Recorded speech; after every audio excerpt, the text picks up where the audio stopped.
তাই না? উপকার তো পাইতেছেন। আপনারা কি আগে যে টাকাটা নেওয়ার আগে আর টাকাটা নেওয়ার পরে আপনাদের জীবনে কি কোনো পরিবর্তন হয়েছে? আপনারা কি আত্মনির্ভরশীল হয়েছে কিনা আমাদের টাকাটা নিয়ে?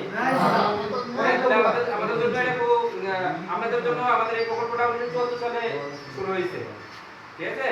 এরপরে 74 থেকে শুরু হওয়ার পরে আমাদের এই আরএসএস প্রকল্প থেকে ছোট প্রকল্প থেকে শুরু করে এখন ক্ষুদ্র ঋণ আছে, পরিবর্তন কেন্দ্র আছে, এটা আর কি। আর আপনারা যে যেহেতু ঋণ নিতেছেন নিয়মিত জানেন কিভাবে টাকা পরিশোধ করতে হয় না করতে হয়।